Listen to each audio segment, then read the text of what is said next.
नारियल के पेड़ पर एक चिड़ा और एक चिड़िया रहा करता था। चिड़िया का नाम रानी था और चिड़ा का नाम पिंकू था। वे दोनों बहुत ही गरीब थे। अरे पिंकू, आखिरकार हमारे पास से सारे दाने खत्म ही हो गए।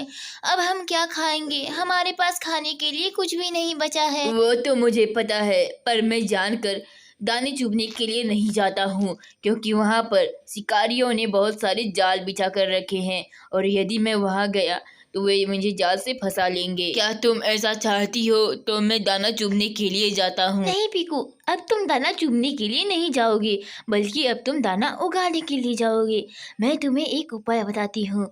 तुम यहाँ से, रानी चिड़िया कुछ कहने वाली ही होती है कि पिंकू उसकी तरफ गौर से देखने लगता है और वह उसकी यादों में खो जाती है। तभी अरे नहीं, मैं ये कह रही थी कि तुम यहाँ से पास के जंगल में जाना।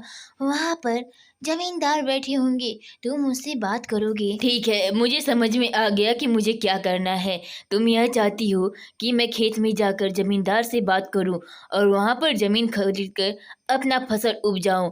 तो आज ऐसा ही होगा। हमें दाना चुगने के लिए दोबारा कहीं नहीं जाना पड़ेगा। अरे वाह, तुम तो बड़ी समझदार हो। पर ध्यान रहे कि सेठ जी से तुम्हें जरा इज्जत से बात करनी है और नॉर्मल ही रहना, क्योंकि सेठ जी छोटी छोटी बातों का बुरा मान जाते हैं। और बात करके ही लौटना। दूसरी तरफ पीकू चिड़ा उड़ के अपने जंगलों के रास्तों को तय करते हुए जा रहा था।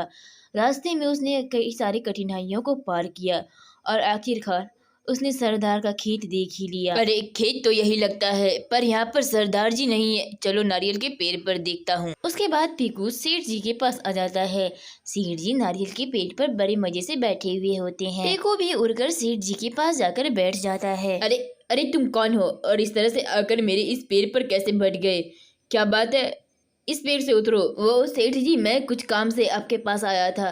वो मुझे आपकी जमीन खेती करने के लिए चाहिए। क्या आप मेरे पास अपनी जमीन बेच सकते हैं? हाँ पीकू, मैं तुम्हें जमीन खेती करने के लिए दे दूंगा, पर बात यह है कि अब मैं बूढ़ा हो गया हूँ और मैं खेती को नहीं संभाल सकता। मैं समझ गया, आप खेती में से आधी फसल चाहते हो और मैं वो करने के लिए तैयार हूँ। तो उसके बदले में आपको कर नहीं देकर आधे फसल दे दूंगा। ठीक है, तुम कल सुबह मेरे बुलाए हुए पते पर आ जाना और वहीं तुम्हें रंग बिरंगी खेत मिलेगी। कुछ घंटों बाद सुबह हो जाते हैं और चारों तरफ चहल पहल होने लगती है। पीकू और सेठ दोनों ही अपने मैदान में आते हैं। उनके मैदान में बहुत सारी सब्जियां और फल लगे हुए थे। क्यों पीकू, है ना हमारी खेत एकदम लहराई हुई? कितनी सारी सब्जियां हैं इसमें। आज से तुम इसका ध्यान रखोगे। जी सेठ जी, आप इन सब चीज़ों की चिंता ना करें। मैं इन सब चीज़ों का काफ़ी अच्छे से ध्यान रखूंगा और आपसे कभी बेईमानी भी नहीं करूंगा। ठीक है, तुम इन सब फलों को होने के बाद मुझ में आधा बांट लेना और उसके बाद तुम इस खेत में खेती शुरू कर सकते हो, क्योंकि अभी इसमें बहुत। उसके बाद पीकू चिड़ा अपनी रानी चिड़िया के पास पहुंचता है और वहां जाकर देखता है तो चिड़िया उससे सवाल करती है, क्या हुआ पीकू, बड़ी नाराज लग रहे हो? क्या सेठ जी ने तुम्हारे प्रश्न का जवाब नहीं दिया? अरे नहीं, ऐसा कोई बात नहीं है। उन्होंने तो मुझे अपनी खेत ही सौंप दी, बस उसमें से आधी फसल मुझे उसे देनी है और फिर उनको मेरे ऊपर पूरा भरोसा भी है। ठीक है, तब हम उनकी सारी फसलों को कटवा कर आधा बांट लेंगे और उसमें नई खेती शुरू करेंगे। और आखिरकार पीकू और रानी चिड़िया मिलकर उन फसलों को कटवा कर आधा आधा कर लेते हैं और उनके बाद अब बस इन पौधों में जान आनी बाकी है।